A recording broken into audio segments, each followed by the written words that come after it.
Hey, what's going on, fam? So I know it's been a minute since I did a video. Just been going through a personally stressful time. Um, kind of still going through it, but I'm obviously decided to make a video because it's been a while. Um, but basically, fam, rest in peace to the brother Jacob Blake who was killed by the race soldiers in Wisconsin. But I'm not really going to talk about the incident. We already know the deal. We already know what white supremacy is. We already know, or we should know, and we should expect these kind of things to happen in a system of white supremacy. The problem is what are we going to do so that we're not in a system of white supremacy? For example, are we going to withhold our votes, period, from both parties um, until we get tangibles? Are we gonna call for things like separation?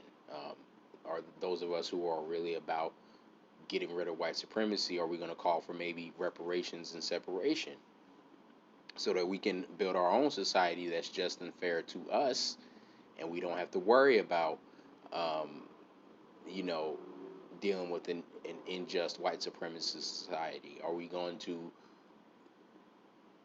withhold the things that we can withhold and leverage our power against the white supremacists? For example, the NBA players are leveraging their playoffs against the white supremacists to demand change. That's why they're boycotting games today.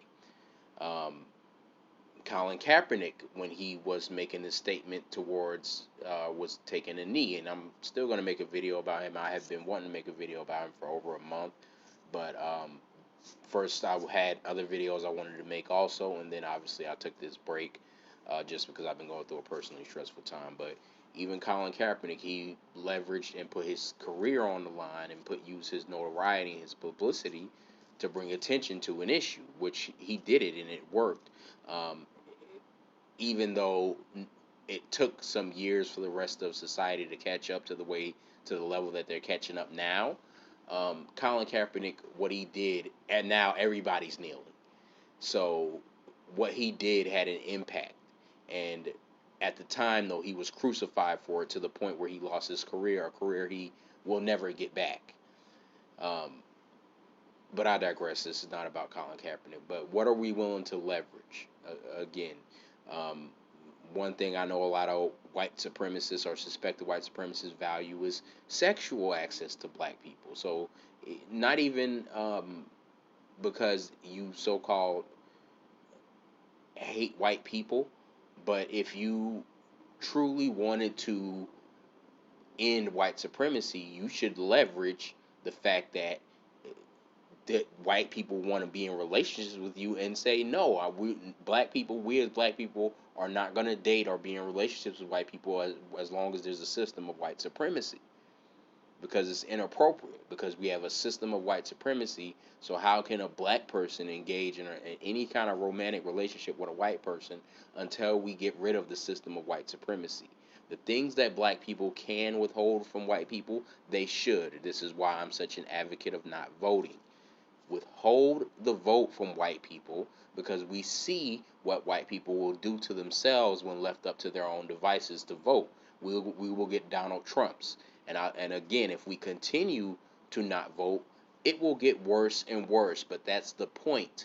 We want America to implode on itself and punish itself, or be able to see that the brink is coming and say, hey, we need to do something for black people, because clearly we can't trust white people to vote for a responsible president on their own. That's why we see this orange white supremacist in the office now. This is what happens when you leave the white supremacists up to themselves to vote, which is what enough of us did in 2016, is to leave it up to the white supremacists to make their own decision on how to run this country without us saving them from themselves. And we see the results.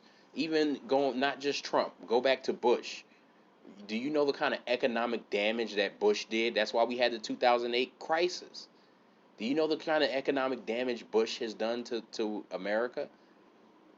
So we see what happens, and it gets worse and worse. Each now, don't get me wrong, because as I've said and continue to say, this is why we're not voting for either party. The Democrats are white supremacists too, but they're at least the somewhat more responsible, more intelligent white supremacists. That's why they know to play the I'm secretly your friend game. That's why they're more intelligent about that, about how they practice white supremacy.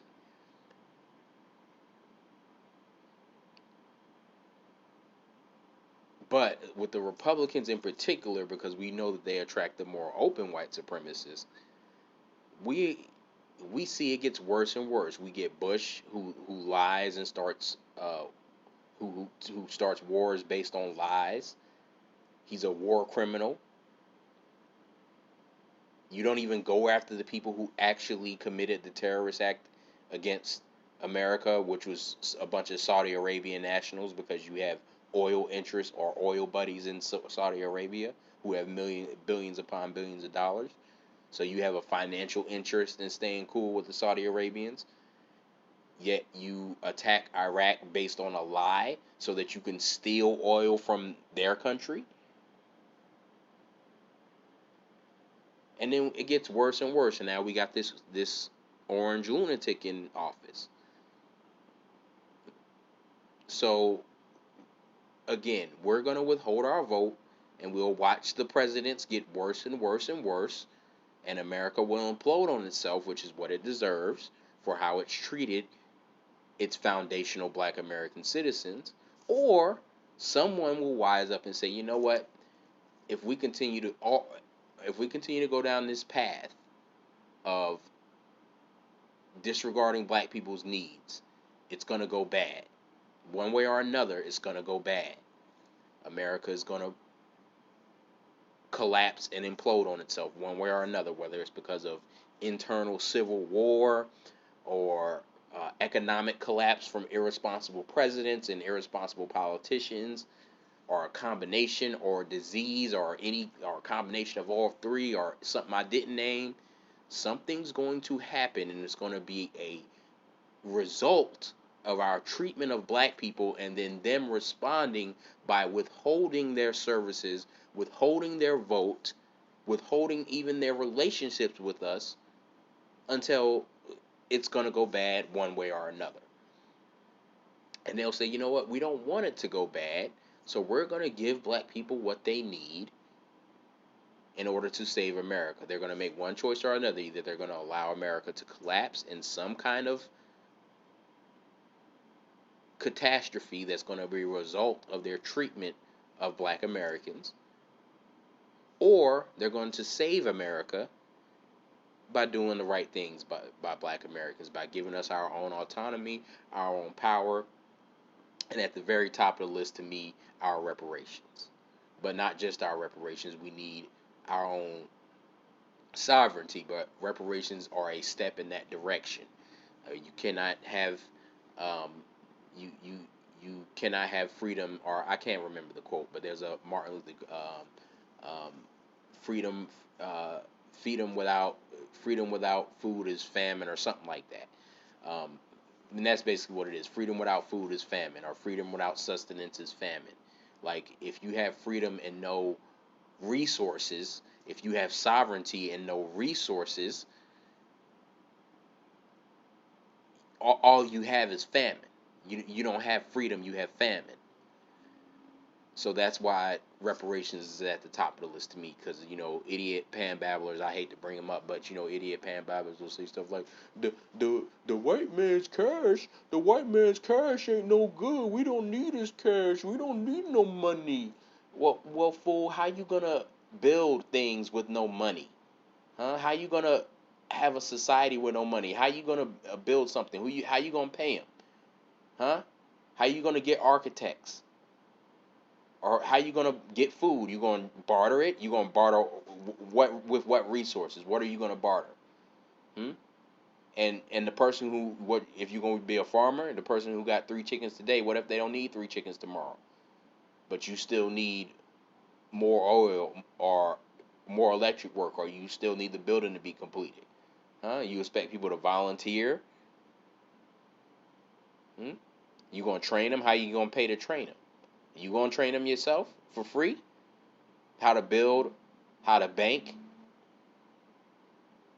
how to farm? Hmm? how to be an accountant, how to run businesses. You gonna do all that for black people? You gonna teach them all that? Pan babbler.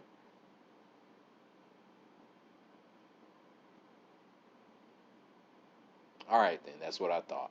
So again, fam, I don't want to make this video too long. I'm gonna start obviously making videos again, or hopefully I will. Because like I said, I'm still kind of going through a stressful time in my life, but I do want to close this video out with one point, fam, because I do need to keep driving home the same points, especially as we get closer to the election. Speaking of the NBA, I did mention that earlier in this video. I've noticed just from like when I'm driving around and stuff, listening to sports radio, and even seeing some of the highlights and stuff on TV, you see a lot of these NBA players are have the message "vote" on the back of their jerseys. When they get interviewed, a lot of them are saying it's so important to go vote. A lot of these radio personalities are keep repeating "vote, vote, vote, vote, vote." You see these T-shirts. Everybody's running around in T-shirts. Vote. Every black celebrity you can find is vote, vote, vote, vote, vote. Now there are certain people within the new black media sphere, or people who are pretend to be members of the new black media, or at least I consider them to pretend. Um, but whether you consider them members of the new black media or not, the A dunce crowd. Now remember, they're telling you to vote, and you don't even need to go to them. What is the point of the new black media if I can turn on NBA TV, I can turn on ESPN, I can turn on CNN and hear the same thing that I hear from a so-called uh, black freedom fighter, radical, a person who wants freedom for us from white supremacy.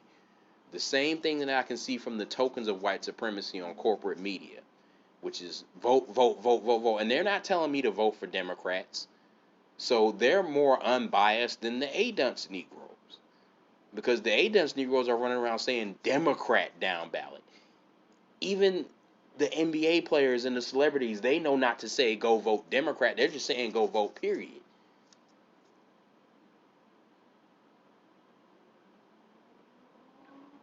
So, and they're expressing the importance of voting, and guess what? Oh, staying engaged in the system.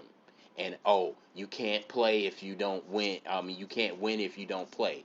There's even a NBA commercial or something I saw, or maybe it was NFL players with some pro athletes saying, "Oh, yeah, did you know that only 60% of the eligible voting population actually votes? You can't win if you don't play."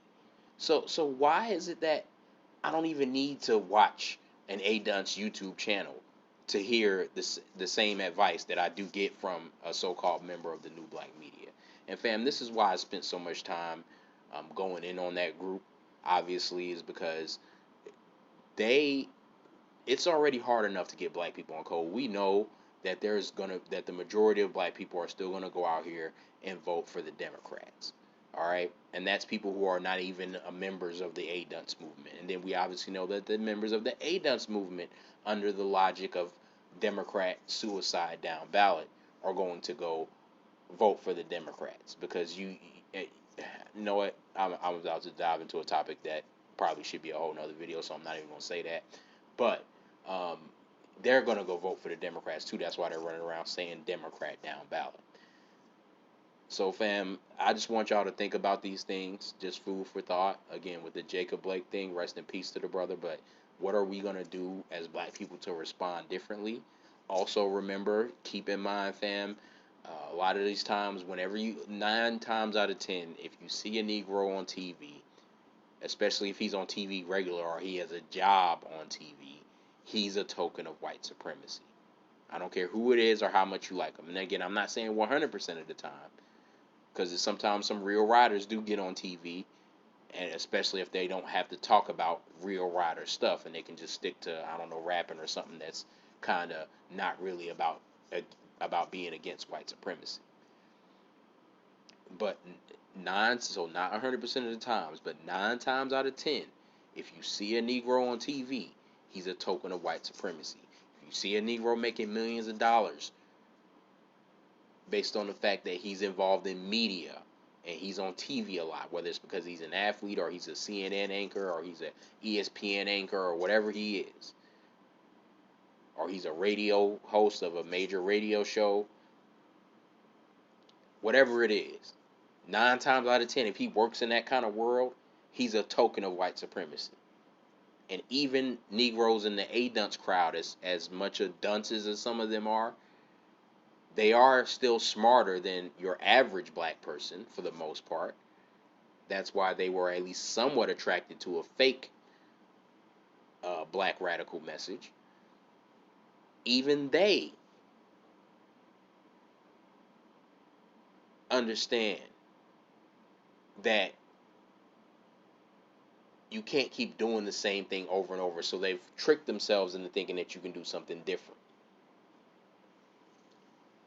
But they're not doing anything different. So even they understand, the A-dunce Negroes, who are, like I said, as silly as they are smarter than your average Negro. Even they understand, most of them understand that a Joy Reid and a Don Lemon and all of these corporate Negroes and these blue check Negroes are bought and paid for. We've seen even Yvette Carnell talk about blue check Negroes or whatever, blue check Twitter Negroes. So how can you acknowledge that these Negroes are corporatist Negroes, the Angela Reeds? These Negroes are bought and paid for, puppets and tokens. Yet, I can listen to them and get the same advice that I would get from you, which is go vote, stay engaged. Even if the choices aren't perfect, there's got to be somebody to support or something to support. I can listen to Angela Reed. I can listen to Roland Martin. I can listen to freaking Doc Rivers of the NBA and get the same advice that I get from A-dunce. And fam, I hate to go back into that because, again, fam, I don't watch their videos. I promise to God I don't. But I still do have some thoughts about the things that they've done, some points that I want to make, especially because certain things were brought to my attention on my channel about their views dropping and stuff, and I wanted to make a video about that. And I probably still am going to make a video about that, which is why I didn't get into certain things on this video. But I still do, fam. I can't help but think it because I'm upset. I'm upset with the A-dunce crowd in particular because you took a group of people that could have been in the new black media. It's hard enough to get people to be on code with no black agenda, no vote.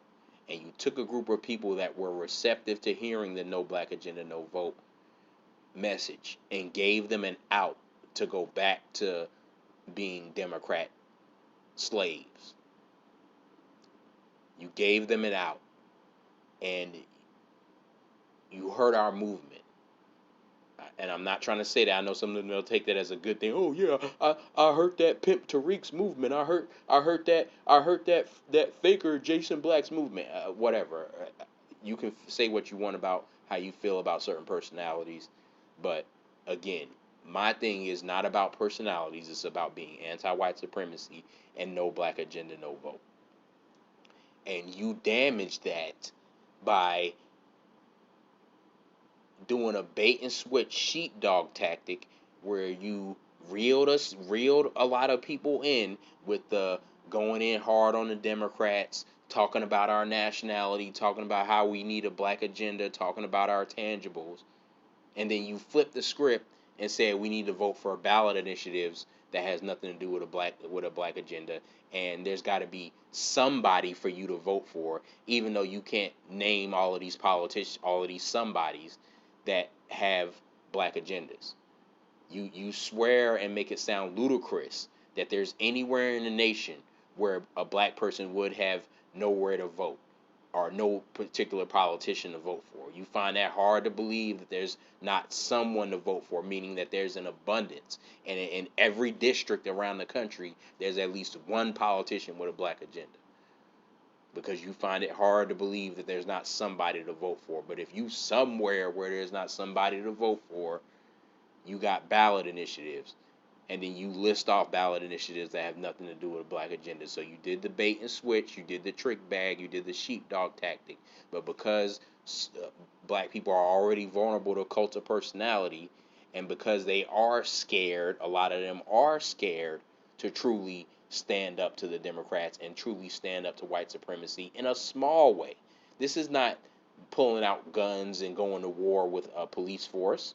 This is a very small, very mild, very peaceful step towards truly challenging and threatening white supremacy. And that's by showing them that you are not buying into their system until they present a true choice in that system, and they present a true catering to the agenda that you deserve and that you are owed because of the torture and racism that you've been through in this country and the contributions that you've given to it to make it what it is today. That we are not going to engage in your system. We're not going to believe in your system until you make us whole. You won't even make that step. You got to find excuses to go suicide down ballot. You won't even take that step. Even though your mind was more open to it, which is why you got attracted to the dunce movement. Your mind was more open to making that stand, but when it came time to actually do it and you saw a scamming dunce leader giving you an out by telling you Democratic down ballot, you went for that. And it did damage to our no black agenda, no vote movement, because we could have had greater numbers and we could have made a bigger impact than we will now make if it were not for the dunce movement. So again, it's not a compliment. You can try to take it as a compliment because you hate certain people. I don't give a damn. The reality is that you hurt our movement against white supremacy, which is why I keep going so hard on them Negroes, because I can watch, and especially you see it now with the Jacob Blake protest. I can get the same advice from Angela Ree. I can get the same advice from a freaking NFL player. All these people who Yvette and Tone would say are not qualified. They're not qualified, so how they coming up with the same advice as you? They don't know what they talking about. They don't know what they talking about. I'm gonna need you to be quiet. You need them to be quiet, and they don't know what they talking about, and they not qualified. But at the end of the day, I can get the same advice from them that I get from you. So how are they not qualified? Why isn't P. Diddy qualified when I can get the same advice from him that I get from you? He said vote or die. You saying vote or die. Down ballot or die. Oh, we got to stay engaged. What's the difference? And how you going to sit up here and talk about how we got to hold the Democrats accountable, but then say we're going to vote for them no matter what? Because the Republicans are worse. I can get that advice from Roland Martin. As a matter of fact, I have gotten that advice from Roland Martin. But anyway, I digress, fam, because this video is a lot longer than I wanted it to be. I just kind of started ranting at the end. So again, are we going to do something different about Jacob Blake? I don't think so. Anyway, like, share, subscribe, and peace.